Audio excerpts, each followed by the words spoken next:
हर हर महादेव भक्तों, राम राम सभी को। कैसे हो आप सब? आशा करते हैं भगवान शिव की अपार करुणा और दया आप सब पर बरस रही होगी। प्यारे भक्तजनों, आज हम आपको भगवान शिव के ऐसे भक्त की कथा सुनाएंगे जिसके लिए भगवान शिव ने यमराज तक को भस्म कर दिया था। प्यारे भक्तजनों, महाकाल शिव की महिमा अपरंपार है। उन्हें प्रसन्न करने के लिए किसी खास प्रयास या पूजा पाठ की ज़रूरत नहीं होती, बल्कि सच्ची श्रद्धा और पूरे मन से किया गया प्रयास आपको भगवान भोलेनाथ की कृपा का पात्र बना देता है। महाकाल अपने भक्तों के लिए काल तक को भस्म कर देते हैं। हमारे धार्मिक ग्रंथों में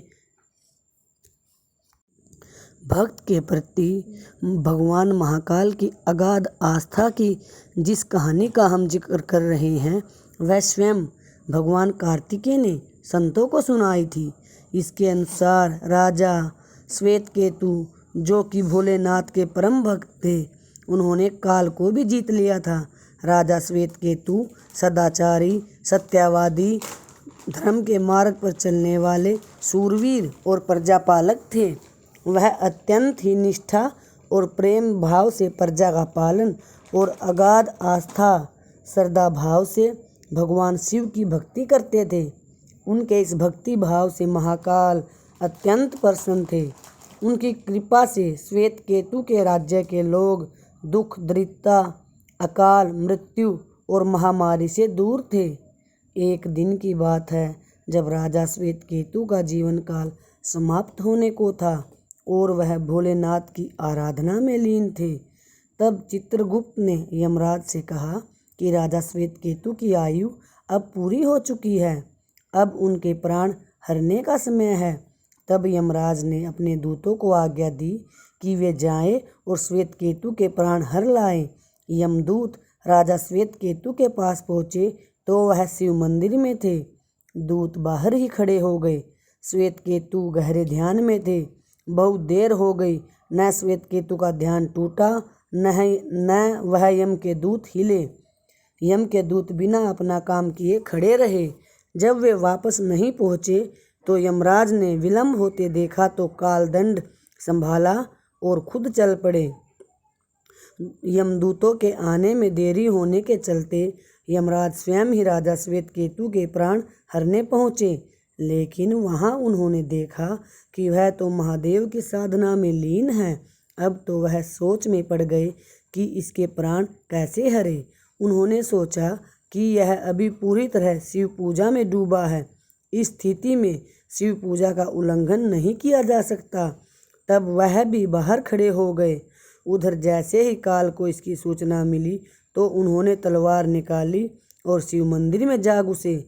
काल ने देखा कि राजा श्वेतकेतु अभी भी भगवान शिव के लिंग स्वरूप के सामने बैठे ध्यानमग्न है। वह झपटकर आगे बढ़ा और जैसे ही उसने राजा श्वेतकेतु का सिर काटने के लिए तलवार उठाई, भगवान शिव ने अपना तीसरा नेत्र खोलकर काल की ओर देखा। भगवान भोलेनाथ का तीसरा नेत्र खुलते ही काल वहीं राजा श्वेतकेतु के सामने जलकर भस्म हो गया।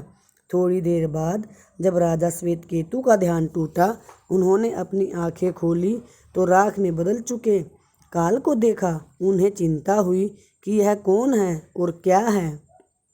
राजा श्वेतकेतु ने भगवान शिव से पूछा, हे भोलेनाथ, यह किसकी राख है? इसे किसने और क्यों जलाया?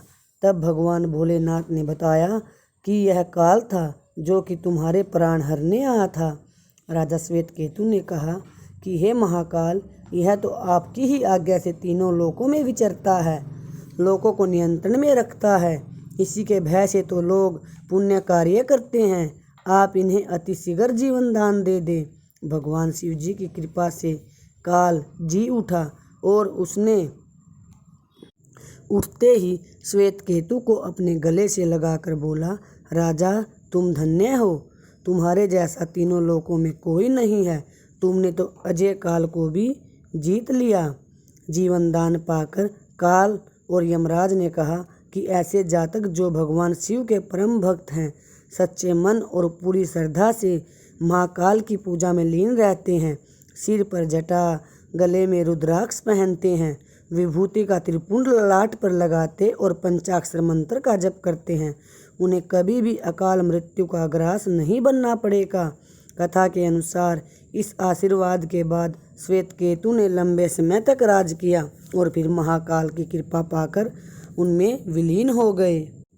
प्यारे भक्तजनों, आप सभी को भगवान शिव के भक्त की यह कथा कैसी लगी कमेंट में अवश्य बताएं। हर हर महादेव लिखें। भगवान शिव की यह कथा सुनने के लिए आप सभी का दिल से धन्यवाद। राम राम सभी को।